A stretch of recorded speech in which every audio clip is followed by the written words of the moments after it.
things Open Division and Contenders, the path to pro for Overwatch League.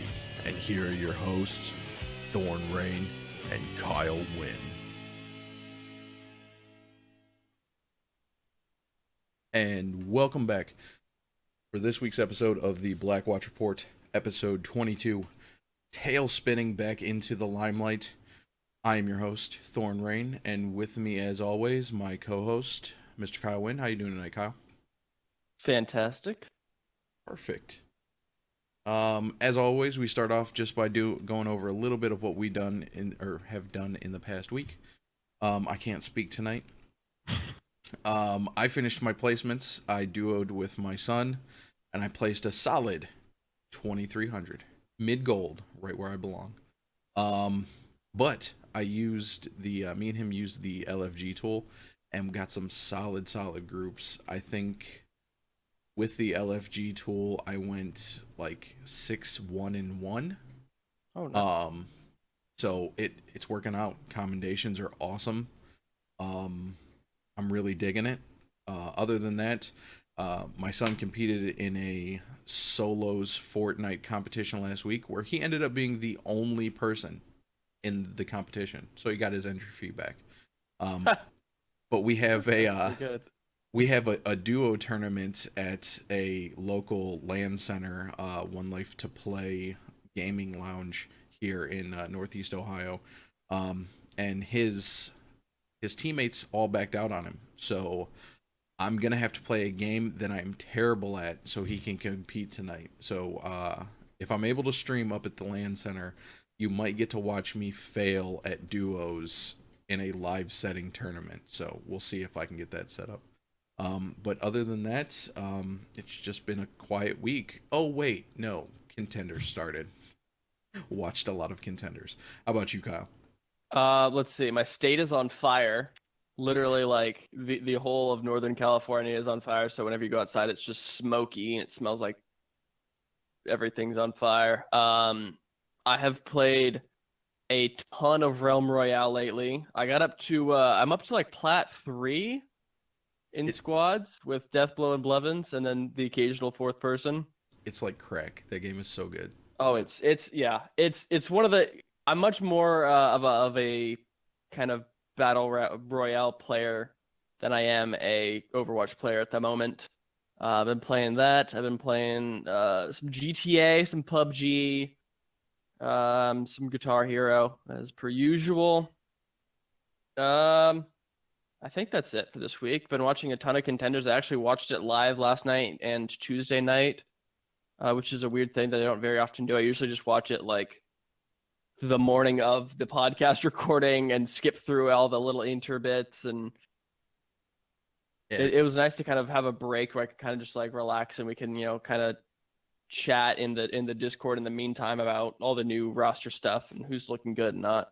Yeah, this really was the first week where I was able to watch them live, and it was fun chatting with everybody in the Discord while all the crazy plays were going on and everything. But we're going to move along. We have no iTunes reviews. Come on, people. We need some iTunes reviews. They help the show a ton. Just swing by iTunes, leave a review. Good, bad, whatever you like. Twitch. We got some Twitch followers. Haas Machine, Urok TV, and from the Discord, I see you up there in chat. Cap and Leah. Is it Lee? I thought it was just Lee, but I don't know. Who knows? Oh no, and my sounder's not working. Why are you not working? Oh, and they're in no party horn. There we go. You get the party horn for following off of the Discord. Thank you for interacting in the Discord.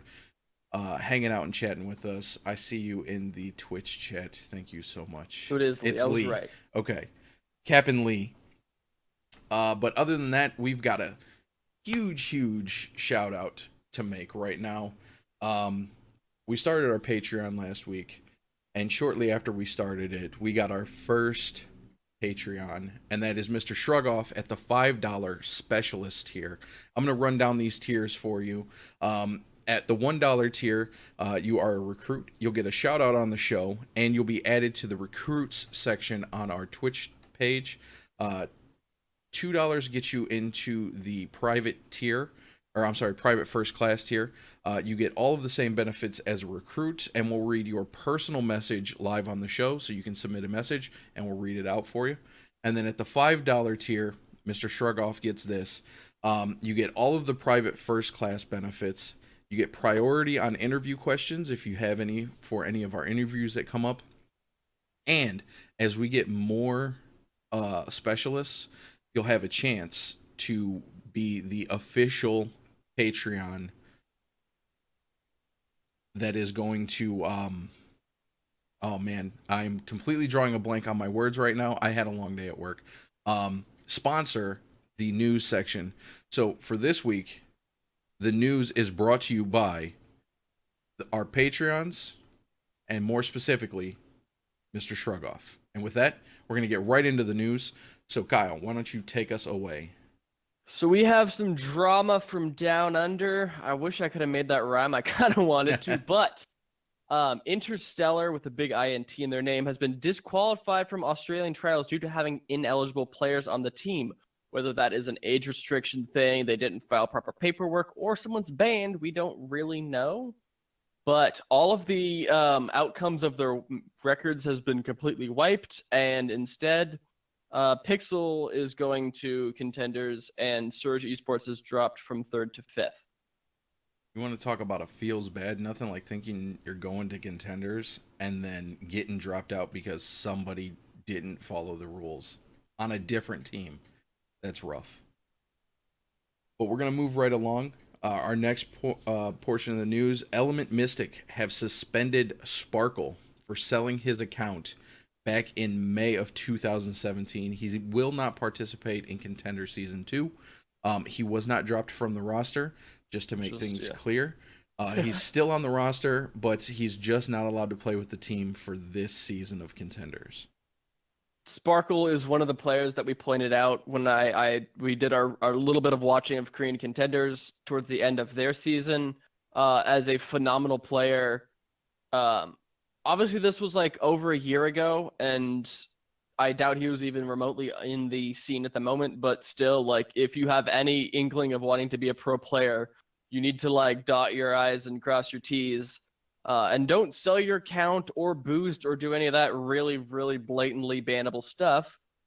Obviously, like, not only is he suspended from the team, but, like, this is kind of a thing that a lot of pros look down upon, specifically in the Korean area.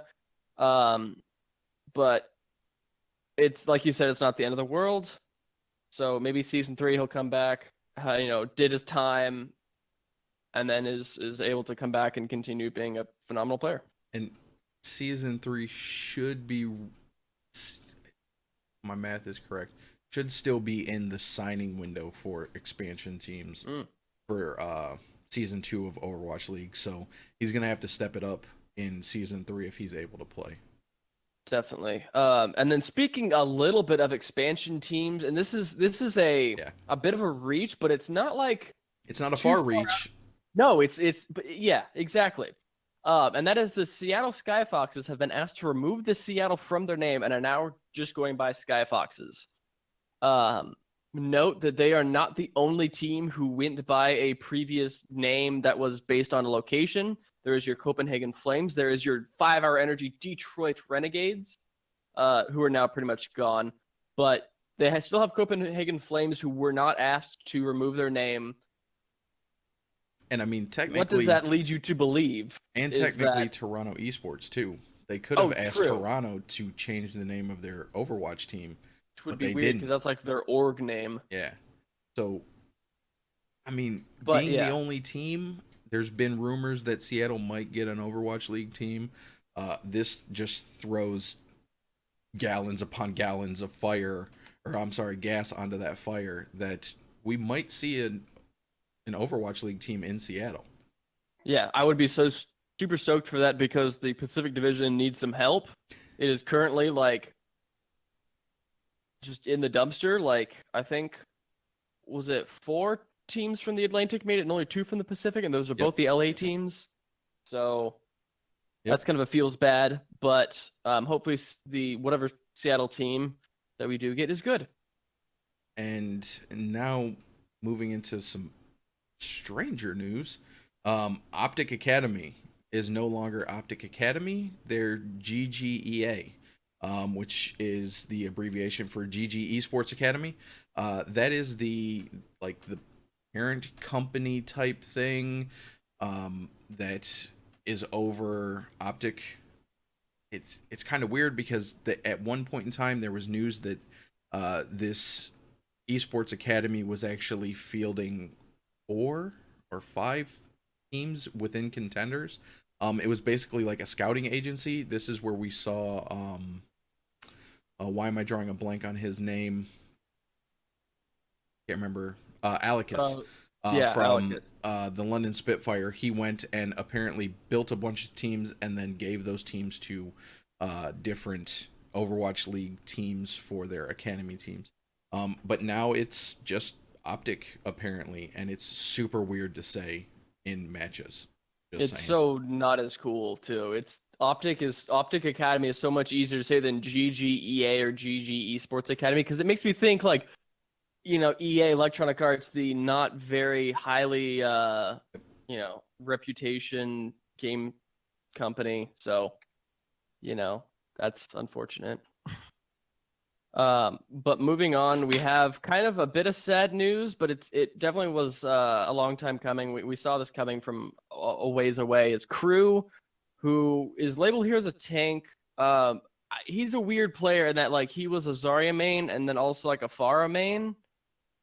And he's officially retired from competitive Overwatch after his final games with Eagle Gaming. Kryw is a player that has played with. He's been around since beta 1, I think. Mm-hmm. Played on the team that became the Misfits. So the dude has been around on a bunch of different teams for a while. Stated that he was kind of unhappy with the way that the meta has moved, and that you can't just play Zarya all the time anymore. Which, yeah, I get that, but also you kind of gotta can't be stubborn with the meta. You kind of have to learn. He didn't want to learn D.Va because D.Va's not as fun, I guess. And there are a couple other players I know who share the same sentiment. But hopefully he can find something else that he enjoys slightly more. And I mean, maybe he'll be like the couple of players on Liquid who went back to Quake Champions and stuff like that. Yeah, and I mean, right now we're seeing more Zarya play now than we have in the past. And Pharah too. Yeah, and Pharah. Both of his characters are slowly coming back into the meta. But I do wish him luck. But that's gonna be all we have for the scene news. So we're gonna move down into the roster moves. What's this first one, cool. Kyle?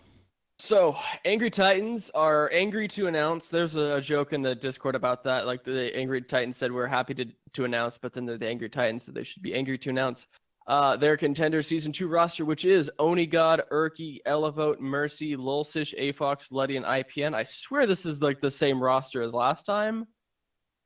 I don't think they changed anyone, or did they? Oh, they add Morsi. Okay, yeah, Morsi. That's one thing. Well, yeah, everyone else is there. Yeah, they just decided to re-announce their previous roster instead of announcing an addition. A little odd, but Yeah. But moving us along, former London Spitfire DPS Hureg has joined Runaway. So Runaway is getting a little bit more support over there. Hopefully we can see them make a little bit of a deeper run into the Contender Season 2 playoffs this year, or season. Yeah, I actually didn't hear about this. I have been pretty in the loop with all these things. I didn't hear about the Hurek ad, which is interesting.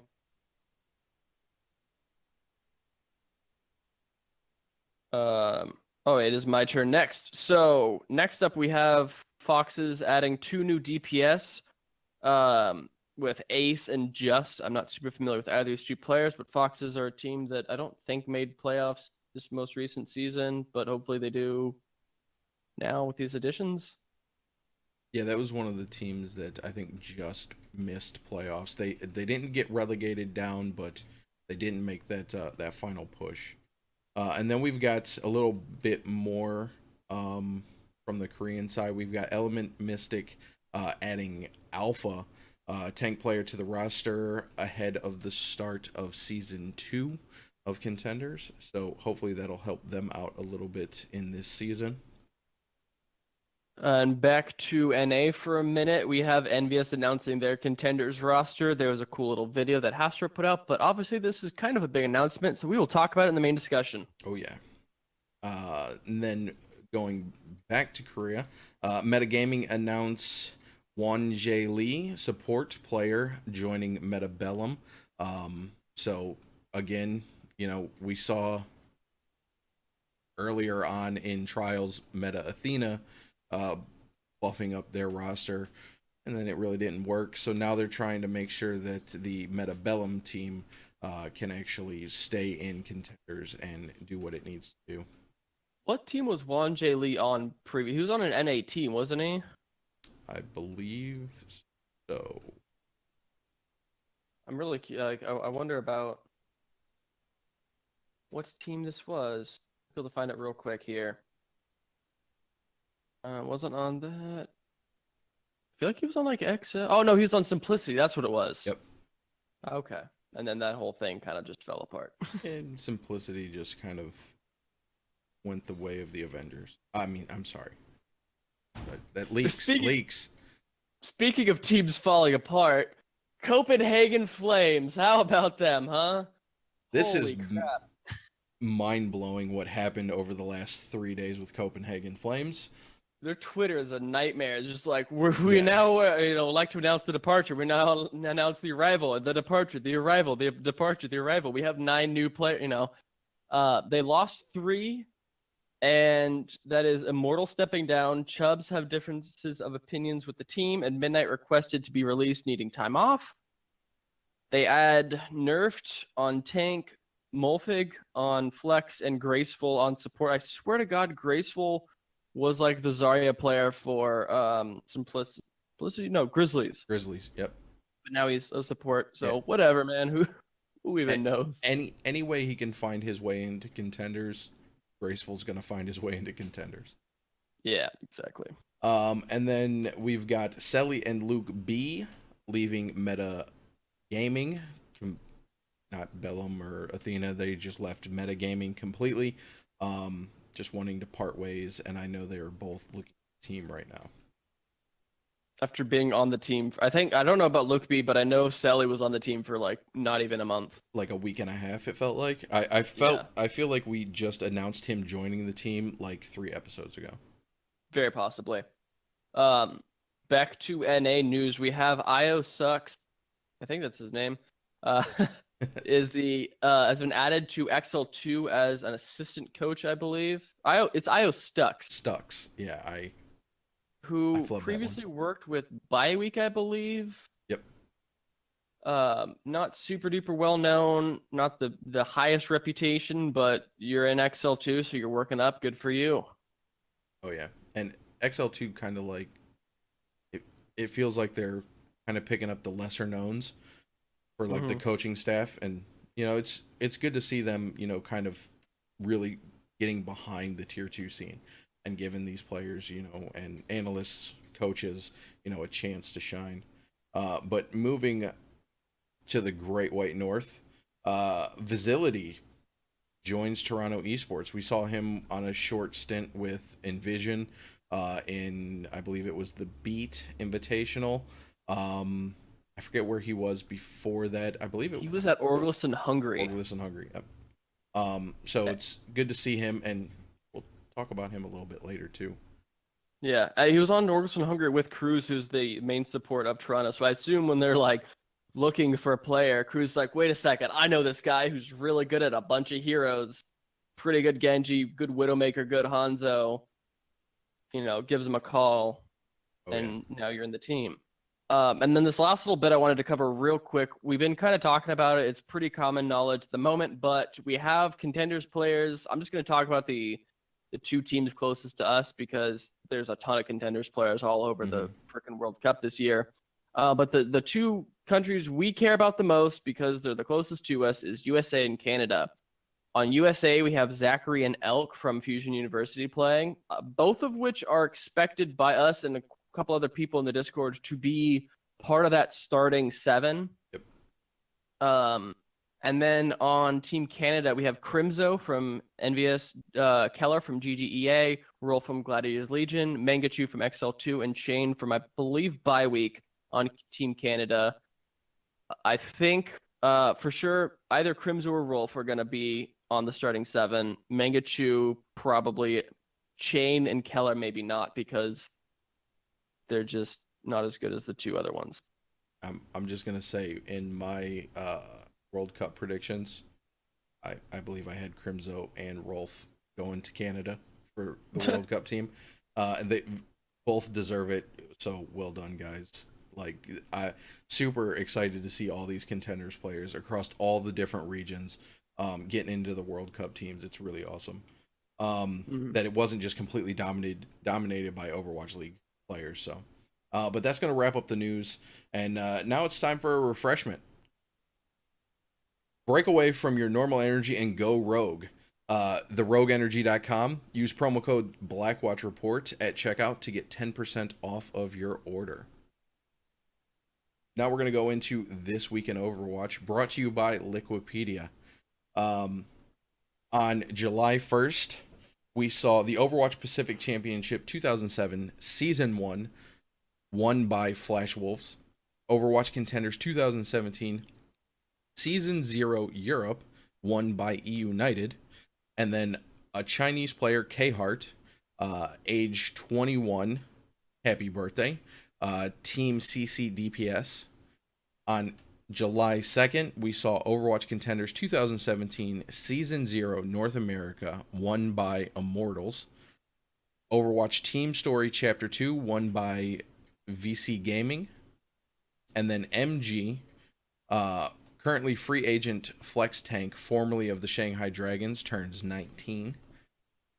On July 3rd, we have Genome, an Australian caster, turning age 29.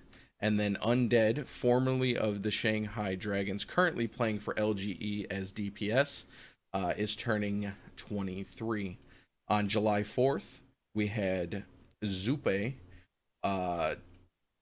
Florida Mayhem support, turning 23, and Oberon, the tank player for MVP Space, turning 19. On July 5th, we had, I'm going to butcher this, Additonian? That's what it looks like. That's right, yeah.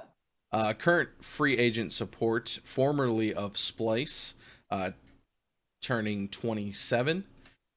And then Kresnik, free agent tank, formerly of Selfless Gaming, turning 24, and Late Young, flex tank for Team CC, turning 19. And then our last birthday, Timon, free agent DPS, formerly of LGE also. A lot of LGE players born in the first week of July, it looks like. Yeah, a lot of Chinese players in general have July birthdays, it seems like. And I like to point out the fact that every single one of these players who is not a free agent is younger than me, and all the players older than me are all free agents, and we haven't heard anything from them in years. Yep. And a bit of a shame. Timon is turning 20. It just tells you exactly kind of where the age cutoff for esports is. Once you hit like 23, you're kind of on the decline. Become a coach or a caster, and that is it. But that's going to wrap it up for this week in Overwatch, and it's going to take us down into the quick play. So, Kyle, why don't you take us away with Korea? So, on July 4th, we saw XX Gaming 4-0 WGSH2. We saw O2 Ardent 4-0 Foxes. And then on July 5th, we saw GC Busan Wave 3-2 MVP Space. And Kongju Panthera 3-1 Metabellum. So all of these meta teams, despite how many roster additions they have made, are still not looking so hot. There are still some matches left of this week to be played. They're only doing 2 week instead of 3 a week. So I think there's one more day. I think that might be today or tomorrow. The last 3 games.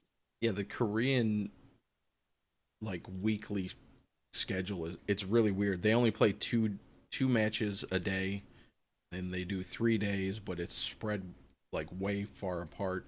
I don't know, it's weird. They're basically redoing Apex essentially, except with a little bit less of a gap. So over on EU on July 2nd, we see the British Hurricane, your Season 1 champions, fall.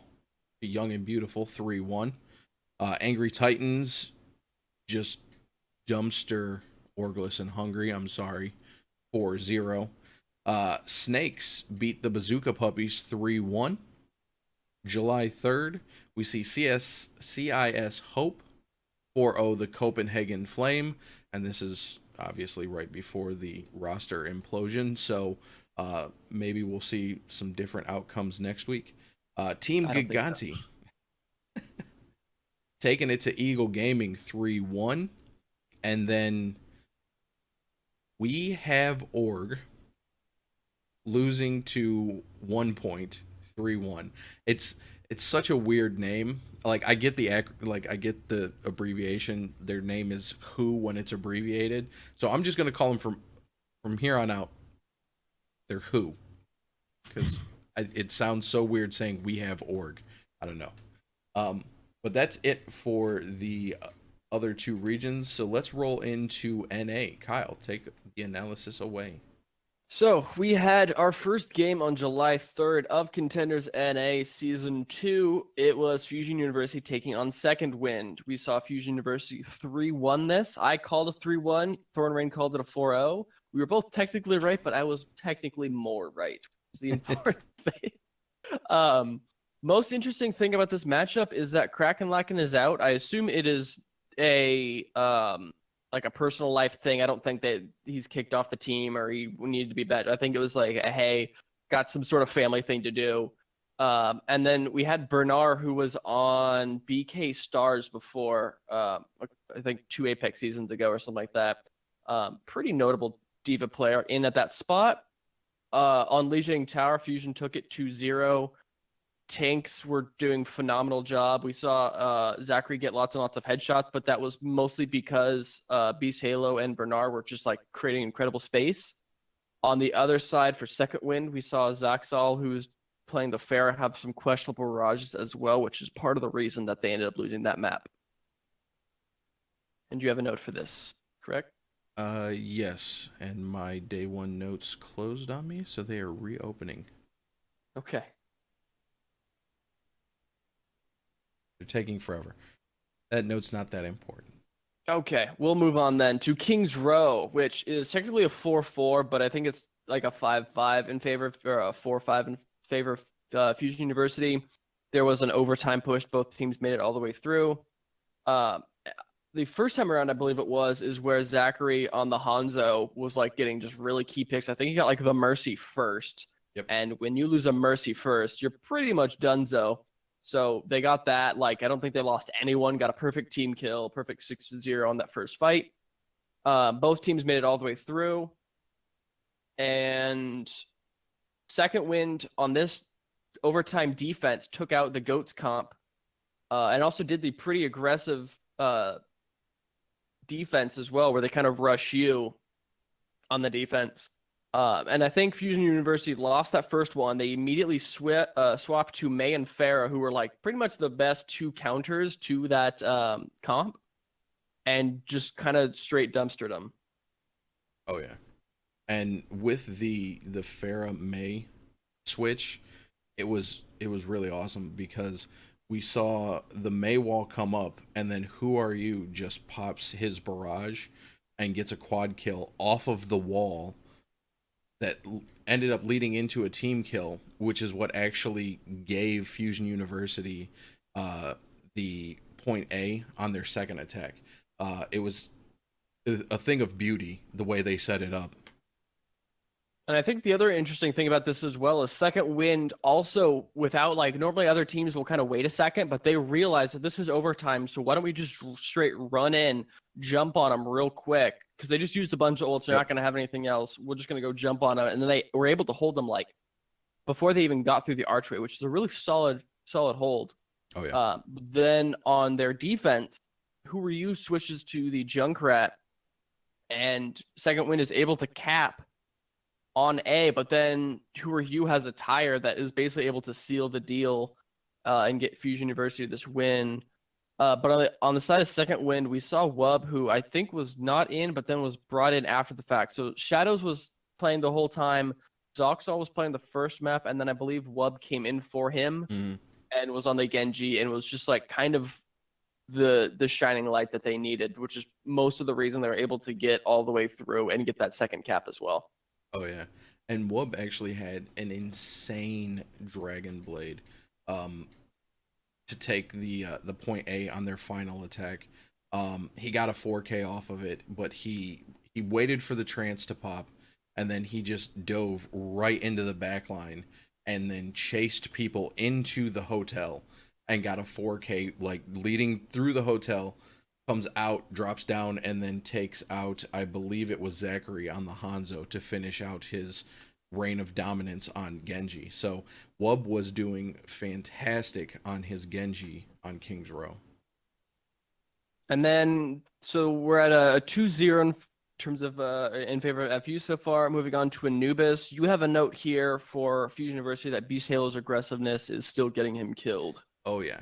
There was a couple times where Beast Halo decided that it was going to be, smart to chase. Well, he comes around the corner chasing after, I believe it was a Tracer, and runs right into the whole, tank line of Second Wind and just gets absolutely destroyed as soon as he comes around the corner. Halo just needs to slow it down a little bit. There's time to get aggressive, but don't leave your whole team. I hate seeing it happen. He gets called out in Twitch chat for it all the time. Just slow it down, Beast. You're doing fine. And one of the things that was brought up too in last finals about Beast Halo and Kraken Lock-In is that both of them kind of are low contribution in terms of the tangible getting kills. But one of the things that we have noticed, and I even kind of pointed it out in Lijiang Tower, is that they aren't getting kills, but man, are they opening up space. And so a lot of that aggression, obviously in certain cases, like it was on Anubis, over aggression is going to get punished by a decent team.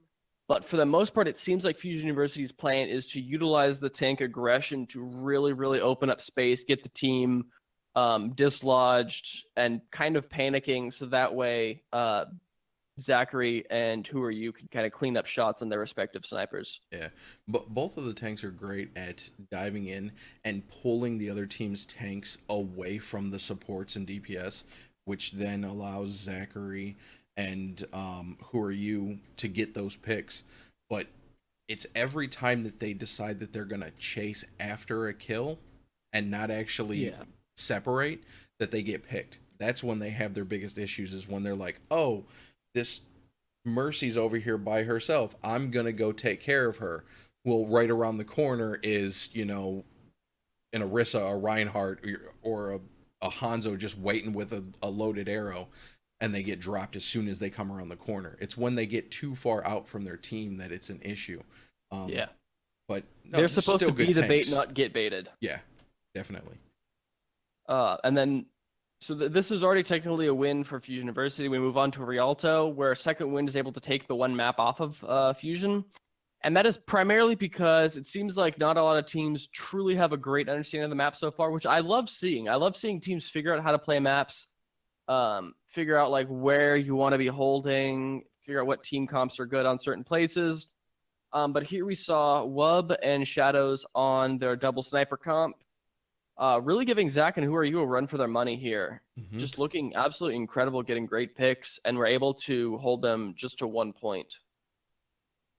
Actually, no, I think it was 1-0, not 2-1, I believe.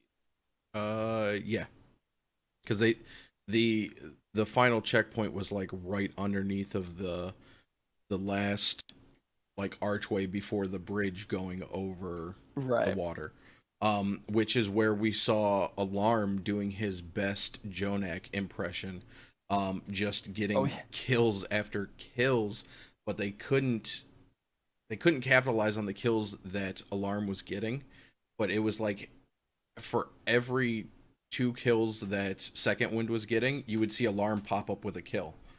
Um, so man, I cannot wait to watch Alarm in the Overwatch League because I want to see him lined up One more across year.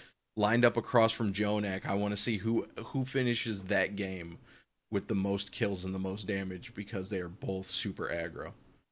Yeah, I think that if Alarm continues being supported by a good org like he is, I feel like he can totally reach maybe not exactly that point, but like he can definitely be that close rival like kind of Badoshan is currently, but there's issues with London as to why he's not at that level. But moving on to our second matchup of this day, it is GGEA taking on last night's leftovers. We actually gave L&L the favor here. We gave him a 3-2. Unfortunately, they weren't able to do it, and instead GGEA took this 3-1. Starting out on Lijiang Tower, GGEA take it 2-0. We see Sharp out, Fisher and Keller in. Fisher on the Hanzo, who we saw him play when he was doing his little trial for Envision, looking really solid on it. Keller on the Widow and McCree also looking phenomenal. And then one of the weird things is that Sugar Free was out for this first map, and you have Reach and Enlar on instead. So when you take Sugar Free out, you lose very easily. But that being said, Enlar was on the Widowmaker and got like 5 kills to start Gardens, and they took the really easy first cap, but weren't really able to do anything past there, unfortunately. Moving on to King's Row, where L&L take this 3-2. Part of that is because Sugar Free comes back in, gets Blade in one fight, and has phenomenal ult usage. And they're also getting really good value from their ults. There's times when you only needed a Dragon, took out 3, and that was the fight over. A Graviton with the Reinhardt swings got, 3, and that was a fight over. So they're basically able to only use one ult at a time and get such good value out of it. But they're able to take King's Row 3-2. On Anubis, we saw GGEA take this 2-1, with Smurf having some really good stall on B, and on a very clearly losing fight, he was able to stay alive with the Primal Rage, got support picks, swung the momentum back in their favor, and was able to help them hold that to LNL only getting the 1 point, plus like 50%. On the LNL side, they kind of fell apart here, with really throwing good ults after bad here. The ult value that I talked about on King's Row was completely gone. They were throwing ults away for no reason. And the truest of feels bad moments was DCOD having to DC in the middle of it. And then I think the rules state that like after a certain amount of time, you just have to play it out. So they weren't able to get him back in. So they had to play a 5v6, which hurt my heart. Oh, it was painful to watch. It was so painful. Last map we have Route 66, where the LNL tries for the goat's hold on Route 66. We've seen a lot of teams do this, where you kind of wait in that little lower tunnel in the side of the mountain, run out, hold close, but Ajax got picked instantly and died, and that's pretty much, like I said previously, if you lose your Mercy first in the fight, you're done. Just turn around and go home. That's what happened here. And then one of the things that we did notice is that GGEA is really good at kind of these mid-match swap ups, like your audibles, essentially, where they clearly saw, and this was a thing that we knew going into this as well, is that Sugar Free is a hard carry on this team. If you can shut down Sugar Free, the whole team kind of falls apart. And that's what GGEA did exactly here. And just shut him down. You saw him getting focused down first. The tanks were diving him, not the supports.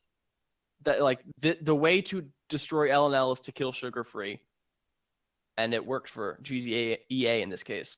Oh yeah, and one thing I want to just kind of touch on here is even with all of the focus on Sugar Free, There's a moment right at the very end of the push. They were literally just meters away from, you know, securing the point or the payload onto where they needed to take the map.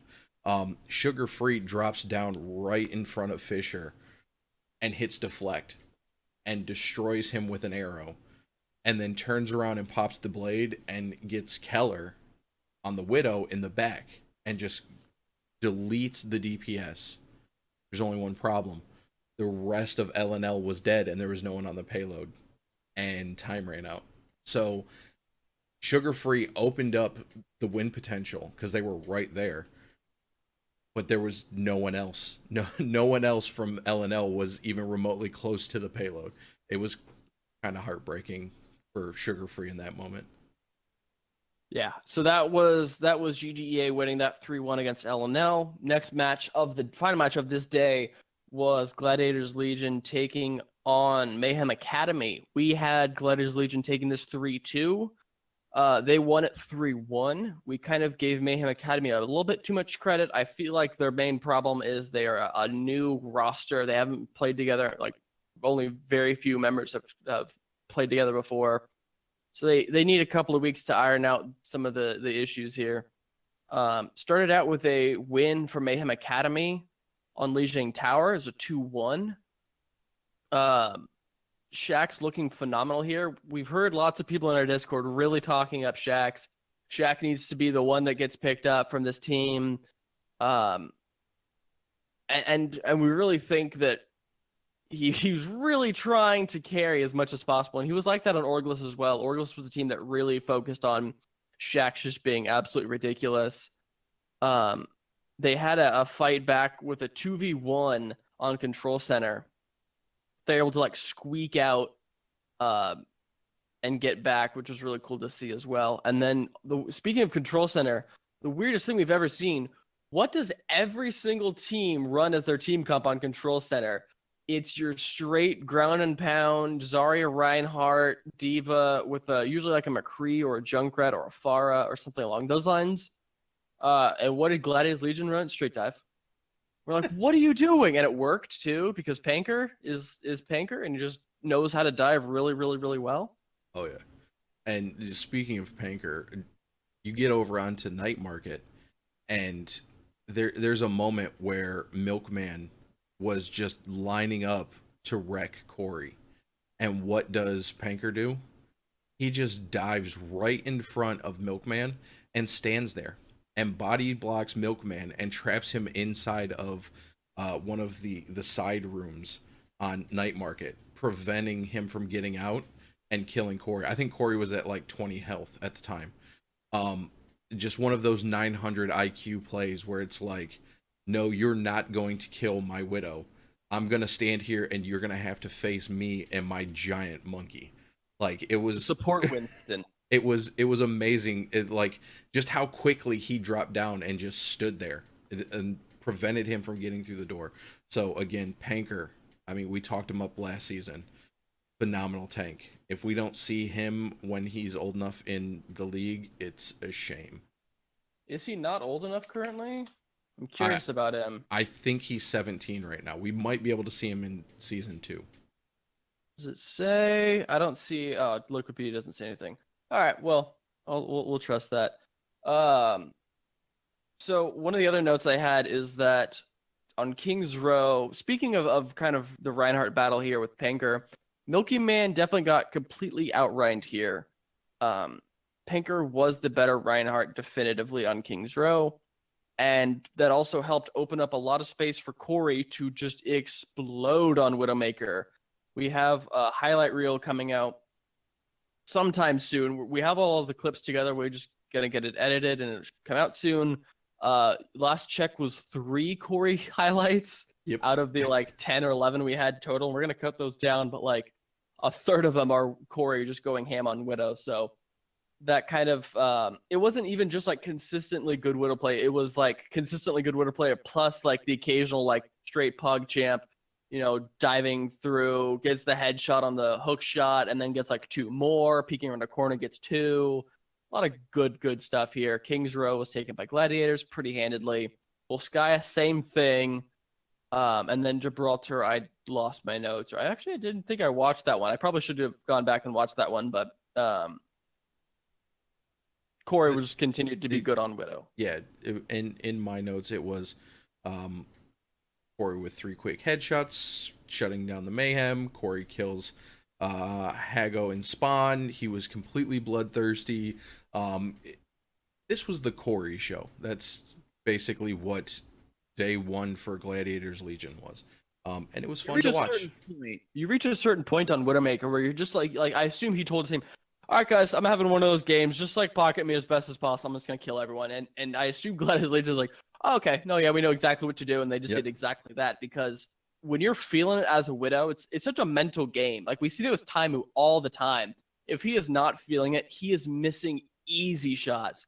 But if he is like on his ego game, he is just straight destroying teams, and it's beautiful to see.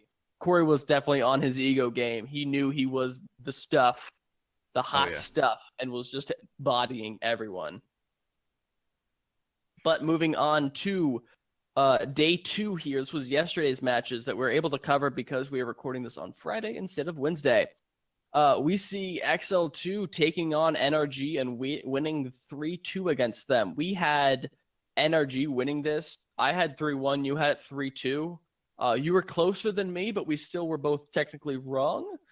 Part of this is due to, well, this was a very back and forth thing. We saw lots of really good plays from both teams here. It was a phenomenal match to watch.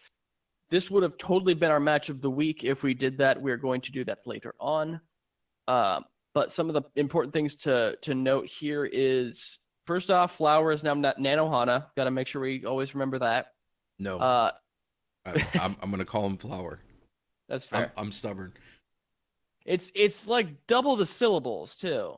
Yeah. It's so much, takes just more effort to say. But he's not in on Li Zhang. Nene and Mangachu are, as well as Tizzy and Wu Hyol, who we thought would be starting, and they were. But what happened here was, Stratus was a god tier Pharah. I think I posed the question, is there anyone in NA Contenders as good as him? Mangachu had moments where he was, but I think overall Stratus is still currently the best Contenders Pharah, and it was the reason that NRG were able to take Li Zhang 2-0.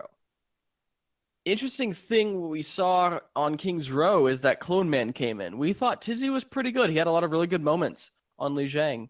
But then we saw Clone Man come in, and people were kind of questioning the decision, but he showed up. He looked really solid.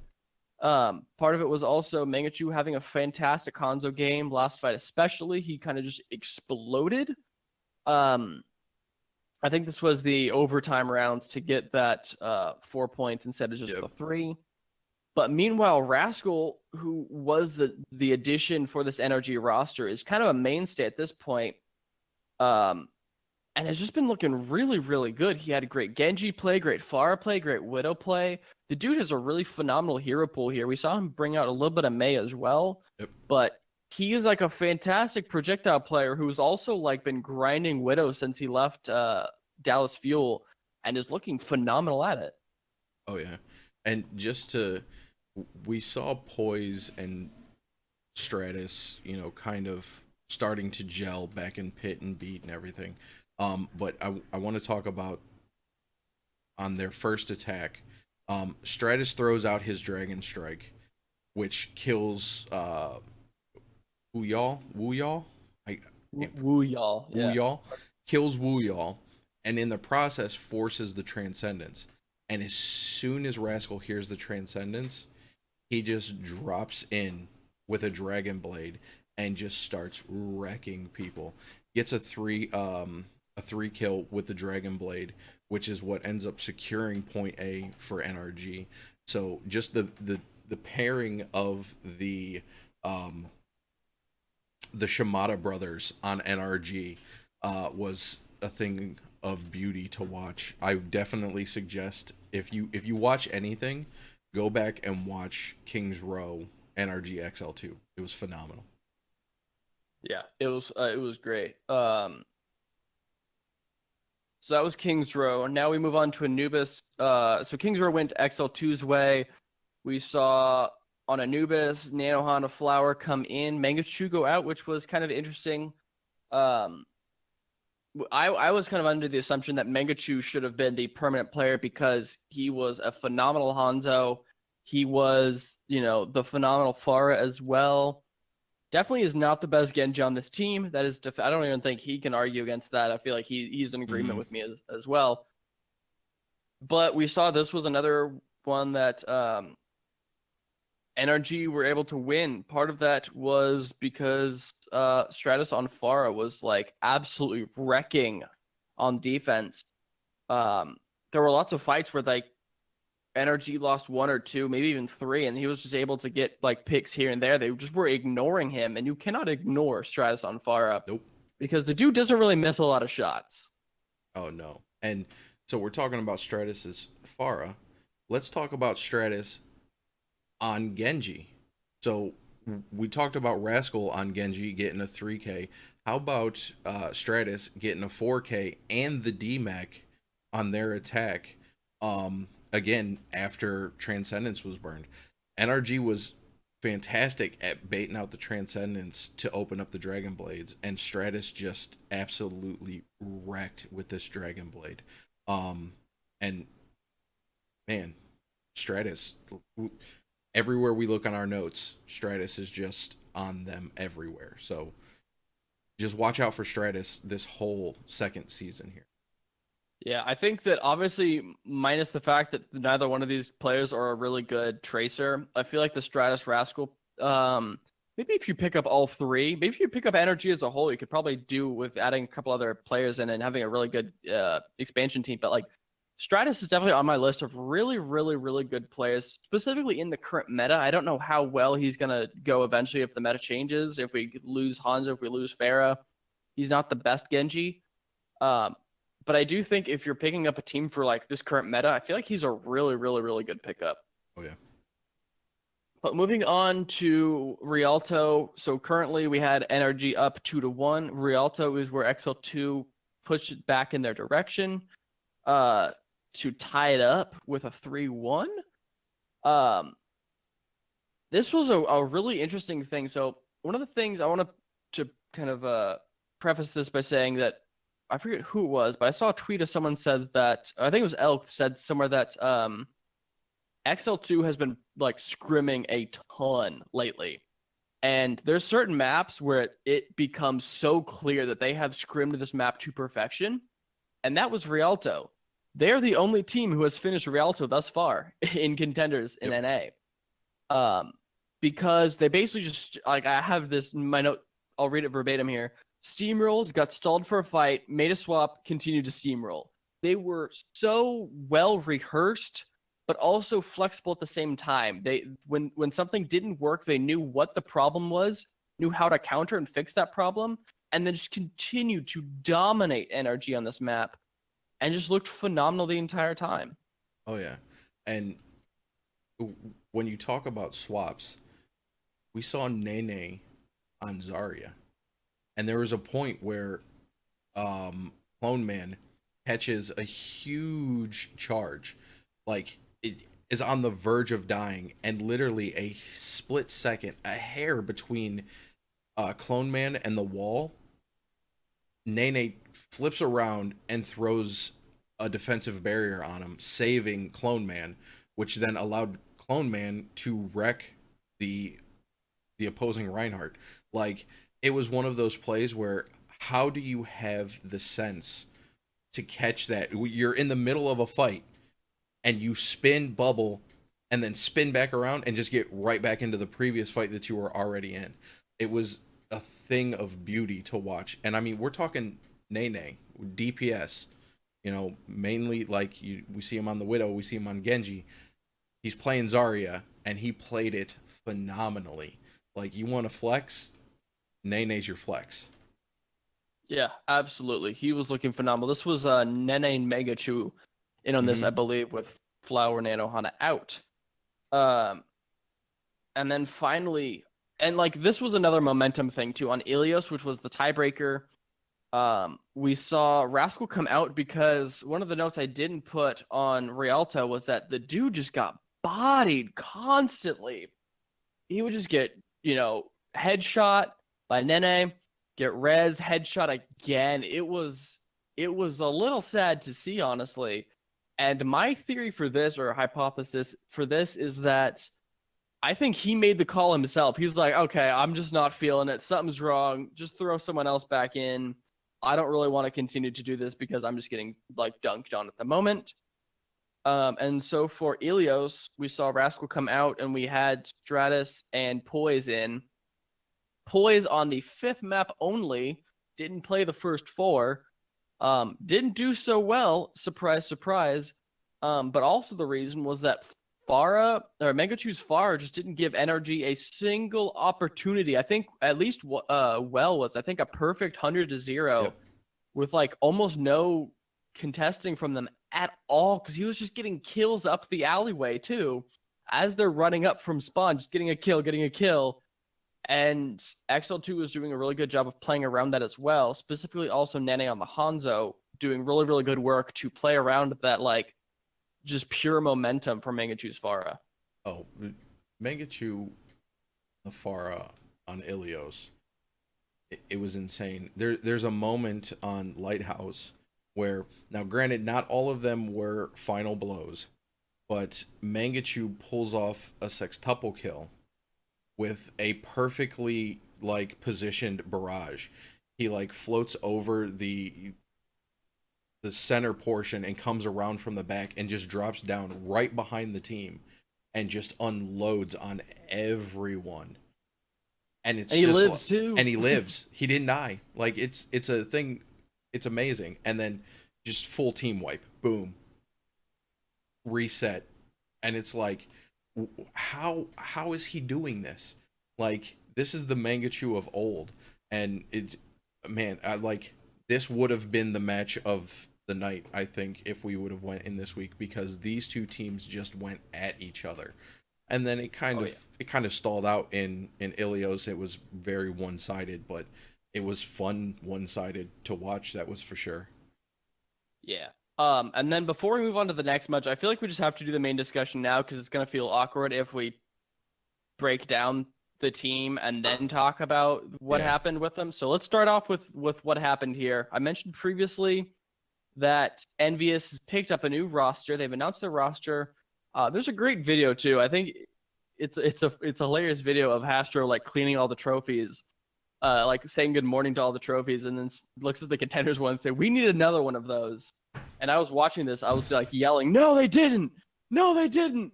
And then they announced that they picked up the Envision roster, which warms my heart.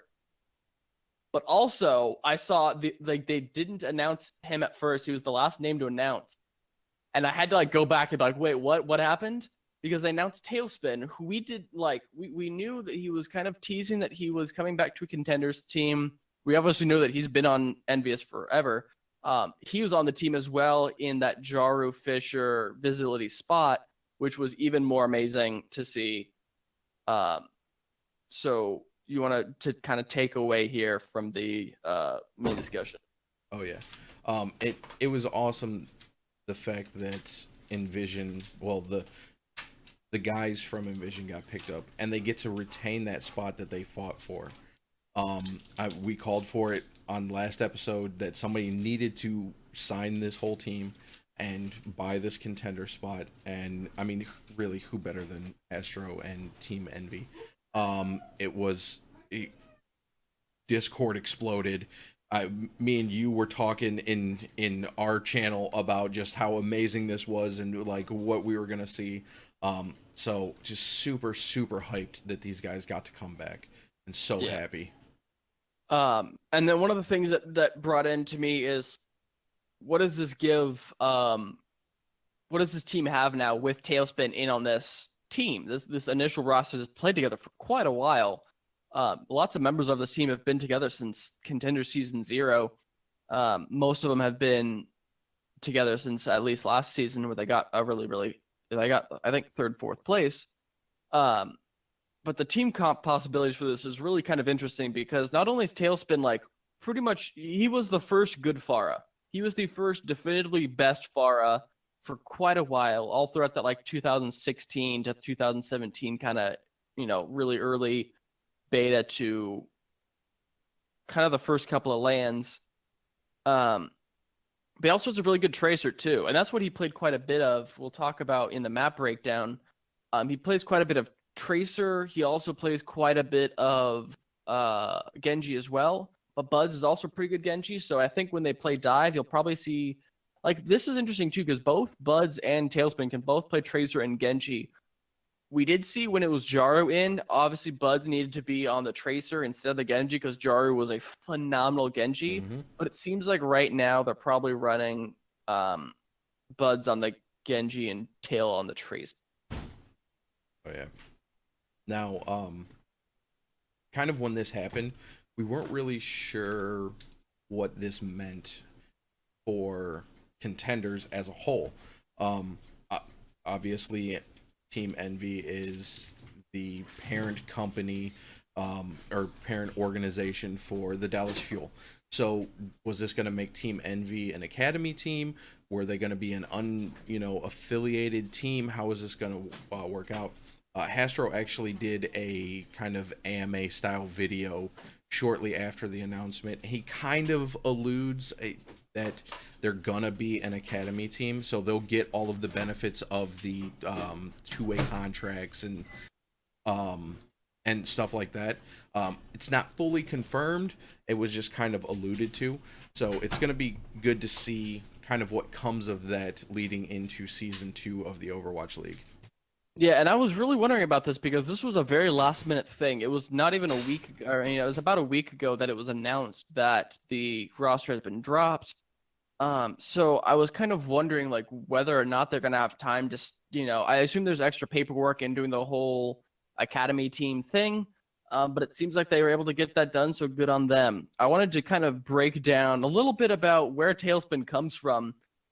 Because it was kind of an interesting pickup, and let's talk about like Envy as a whole, because maybe we have some listeners who joined in the latest iteration back when the only Envy anyone ever knew was Dallas Fuel, and that is what the team started out as initially as Team Hulktastic and then IDDQD. This was roster of Internet Hulk, Coco, Harry Hook, Chips, and they had Bendo and Pluppy, aka Tavik, in at the time. Then they brought in Taimu, and then Talespin were added when they got signed to Envious, and they were like one of the first couple of teams. It was them and I think Cloud9 who were like the first like couple of teams who got signed to organizations still back in beta 2, I think. Yep. And kind of going through a little bit of their history. Team Envy, at the time they were known as Envious. Contenders 2017 champions, Apex Season 1 champions, the only North American team to go to Korea and win a championship. No other North American team has been able to do that.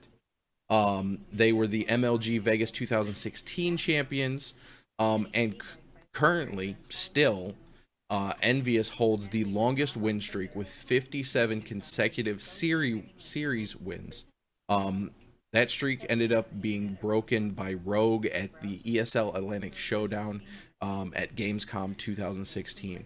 So when you talk about Team Envy, you're literally talking about a team just drenched in championships and lore and excitement when it comes to the history of Overwatch. They were Overwatch competitive before there was Overwatch League. If you wanted to say you beat the best, you had to beat Team Envious. And now they're back. And it's great to have them back. Yeah. So now I guess it's time to go back in, continue where we left off on our match breakdowns, and talk about Team Envy taking on the Skyfoxes, who are now just the Skyfoxes, not Seattle Skyfoxes. We called it being a 3-2 because we weren't still we didn't really know what to think yet, because obviously, like, yes, the 5-6 of this team have been together a while. We have a good read on them, but like where Talespin fit into this, it could be the thing that completely destroyed this team, or it could be the thing that sets them way over the edge to be one of the top 4. And we're thinking so far maybe it's the latter of the two. We saw Lijing Tower, which is the starting map for all of these games, go go Envy's way, 2-0. Looked really solid. Bud's Widow was just instantly getting picks. I wanted to see how Talespin was doing, but Bud's was like, nah, you'll worry about him later. Check out me. Check out all this cool stuff I'm doing. Headshot. Your whole team's dead. So he was really looking phenomenal on there. And then one of the interesting things that Envy was really able to take advantage of was the fact that the tanks on the Skyfoxes were really out of position quite often. And you just see him get roasted by Crimzo, who threw the Discord on him, and then headshot, body shot, tank is dead. They were very often out of place, and Crimzo and Talespin were able to just completely take advantage of that. Moving on to Eichenwald, 2-1. Envy took this one. Boostio had some phenomenal plays of his own. He had a Widow 4K that we're unfortunately not able to get on camera because it kind of just happened out of the middle of nowhere. And I don't remember this one. No, yeah, we got like the tail end of this, I think. But unfortunately, it wasn't really enough to get him the win because McGravy, like, this was his map. He was doing phenomenally here. Yep. He had 2 fantastic 3K Diva bombs, fantastic hog play, really great whole hogs to finish it off as well. Oh, yeah. And just talking a little bit about McGravy on Diva, there's a moment, it was on their defense, on Team Envy's defense, where McGravy actually chases the Skyfox's Diva down into the little side room where you kind of jump off of the bridge going into point 2, and there's that door down there. The Diva flies in there. McGravy flies in behind him and gets back further in the room. D-mechs the opposing Diva on the edge, which causes the baby Diva to eject into the pit.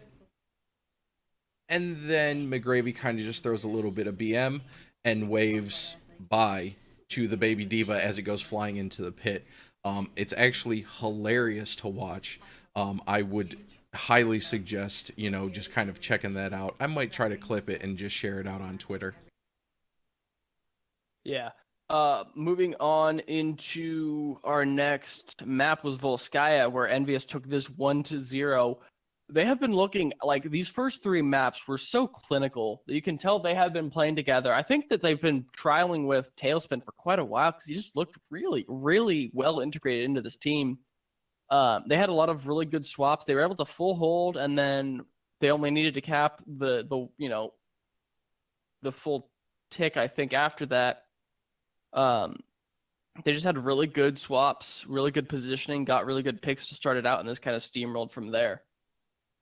And then lastly, on Rialto is where something happened. Boostio kind of just woke up on Hanzo and just kind of started destroying everyone. And Envious just looked a little lost here. We saw that Envious were able to full hold Skyfoxes, but then on the flip side, they got full held themselves, and this was incredibly close. It was like one team fight to finish it out. But I think part of this was just Boostio felt a little bit more comfortable here on his Hanzo than he did on other maps. And despite some absolutely dreadful ult coordination from Skyfoxes, they were able to win this and get their 1 point on the board to not make it a perfect 4-0. But I think if it was any other map, it probably would have been a perfect 4-0. I think it was literally just Boostio having a really good map here and teams not being super familiar with how to play Rialto well. Moving on to our final map of the week. And this is a weird one because we were both right, but I feel like we weren't really right in our predictions. We both called this a Toronto Esports 4-0 over bye week, but it definitely was like the closest 4-0 I've ever seen in my life. It was very...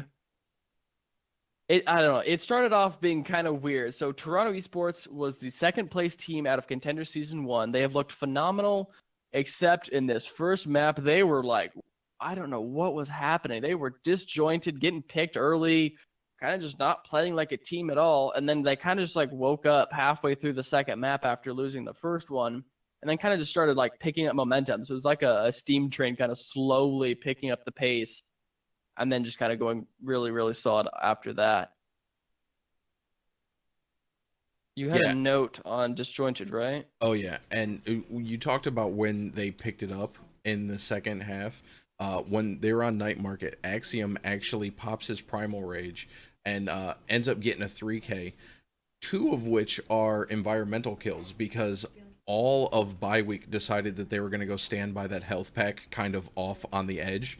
So he just pops primal and just starts throwing people off of the side of the map. And then a little bit later, what does he do? He pops primal and gets another environmental kill. Axiom was just throwing people off of the map left and right. And I think Axiom's Winston play is kind of what helped them, because if you needed somebody to pop off, Axiom just went primal and just started throwing people all over the place. So it was good to see that. I love solid Winston play. It's so much fun to watch. And speaking of solid Winston play, on the side of bye week, we saw previously it was Sureshoy who was in on that main tank spot, played almost exclusively Reinhardt because this was your quad tank team. Now we have Shane in, who is on the the Canada World Cup team. Really, really, really good. Is probably one of the better tanks we've seen in Contenders so far. Bye week obviously is not the best team, but he was doing an absolutely incredible job of creating space for Lifa to hit a lot of really, really good shots. Unfortunately, it was not enough for bye week to get that one, although they were able to take one stage of that. Moving on into Eichenwald, we saw Toronto take it as well, 2-1. Bye week had an incredibly solid A take with Brigida, but Manish kind of stayed on it into second point, which is really hard to do because there is so much high ground on second point. And what is Brigida really bad at? Well, dealing with any sort of high ground, because she is an exclusively up close ground and pound kind of hero. This was part of the reason that got completely stalled out here. Oh yeah, and he just refused to switch, which was a little awkward. But going back to Axiom, again, just phenomenal play. He got a little bit annoyed with Lifa at one point, right after bye week took point A, and they got to that first bend where they got stalled out. Axiom pops Primal Rage, and he's going after the Mercy. Well, he's getting shot by Lifa, the Widow, way in the back. So what does he do? He uses his full Primal Rage to hunt Lifa down all the way back to the point A spawn and kill Lifa in the doorway, and then just casually saunters back to the payload like nothing happened. Like, oh, hey guys, I'm back. I just went and killed Widow way in the back. So we talked a little bit about Fusion University getting over aggressive at the wrong times. This was over aggression kind of at the right time. He knew that there was no one else in the back. He knew that he had the health to contest the Widow and the jumps to allow him to close the gap on the Widow. So Axiom just did a phenomenal job at hunting down Lifa and just taking that aspect of the fight away from bye week. Yeah, and then moving on into Anubis. This was like one of the most Anubis.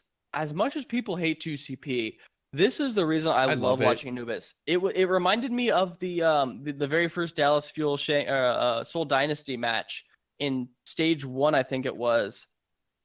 It might have even been in it was stage 1, I believe. It was so close. It was so back and forth. So many great attacks.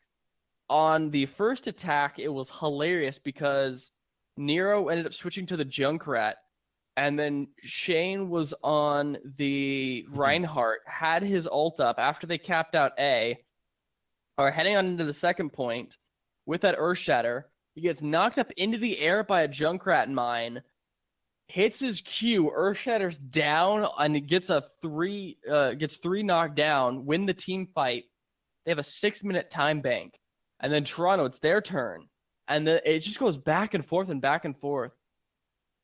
On the 3 times that Toronto Esports had their attack, they take A, or the first point, instantaneously. They come in, win it, come in, win it, come in, win it. Except the third time, Shu gets a 4K on Zenyatta and is just exploding back and forth, back and forth. this was a phenomenal map to watch. That was just like, there were so many good plays from both teams. No defense at all, really. It was None. just teams getting straight rolled. It was hilarious to watch as well. But like, this was a true like shining moment for Shu here. Oh yeah, it was a straight brawl, like from the second the gates opened to the final point. But I want to just go to Team Envy's second attack here. Nero got an absolutely insane 4K with his Genji, and it's actually what secured them the point and allowed them to take it in just dominant fashion. Nero pops in with the Dragon Blade. He kills JKW and Pizza Demon back. Basically, he gets Pizza Demon inside, or no, I'm sorry, JKW, as he's going back into spawn to try to get safe. Drops him in the doorway, turns around, dashes back, and then ends up getting Shane and Leafa as he comes back in, finishing out the Dragon Blade. It was the most extended like distance between the two like sections of kills, because he got a 2K and then another 2K. But like after that, there was no one left. It ends up turning into a team kill. 4 of the kills go the way of Nero on his, just phenomenal Genji play, giving them the take on point B, which then pushed us into the next set of rounds. Just phenomenal. Like I love no defense 2CP, because it's just great. Like, we're just gonna throw hands and whoever comes out at the end is the winner. Let's do it. Like, don't even put anything up. Yeah, it was really cool. But that was Toronto Esports taking their third map, moving on into Route 66, where they took the fourth map. And now here's where like it was only this map where everything like turned out like I thought it would. The first 3 were like uncomfortably close, but also really cool to see. This Route 66 match was so one-sided. Toronto Esports were just straight perfection on defense. Yep. No one really died. They lost maybe 1 or 2. It was just very clean defense, getting great early picks to start out.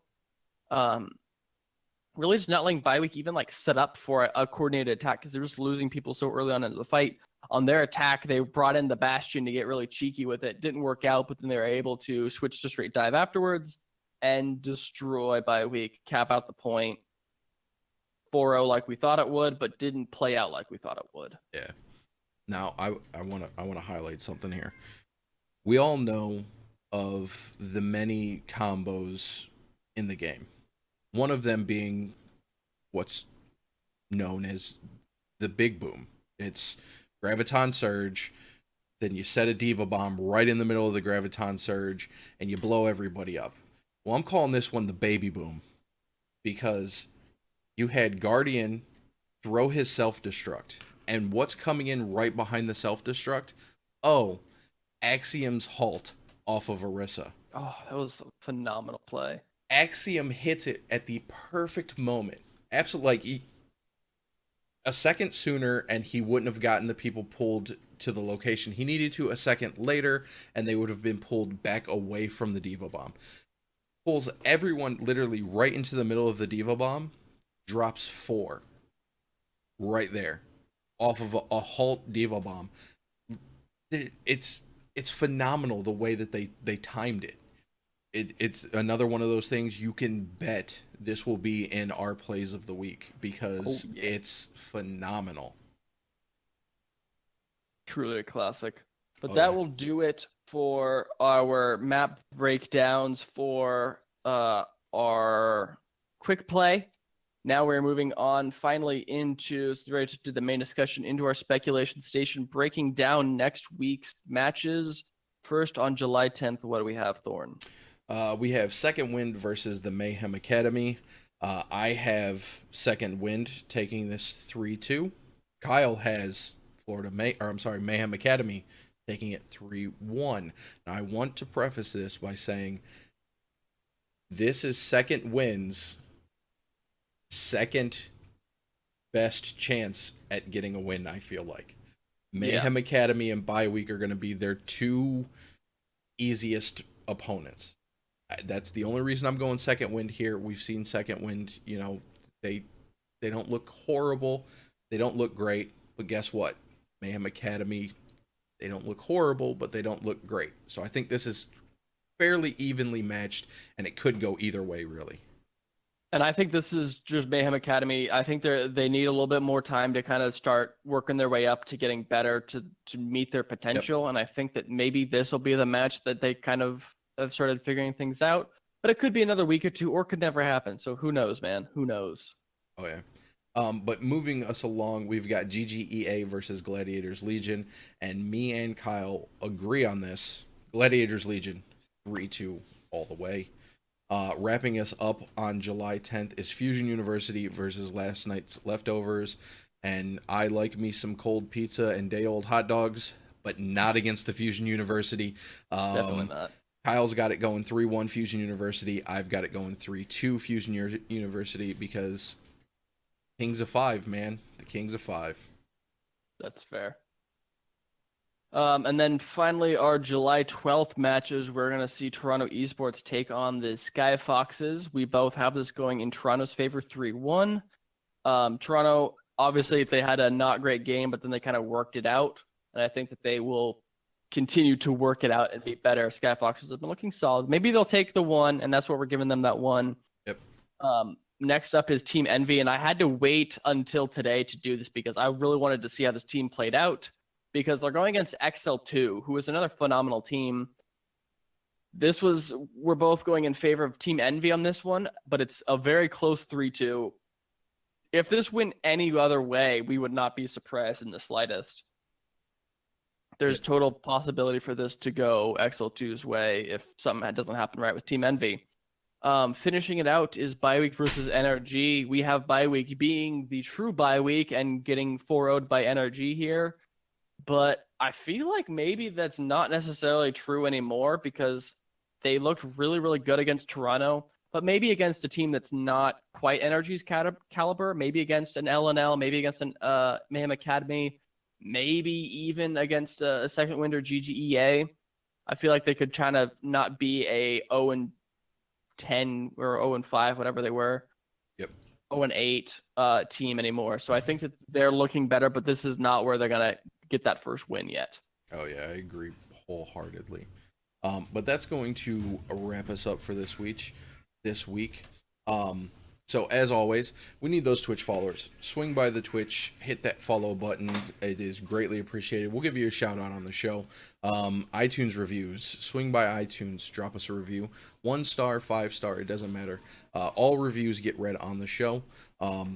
They just help. It'll boost our signal, and when someone searches Overwatch, it'll raise us up in the list of shows because there's quite a few shows that are on iTunes for Overwatch.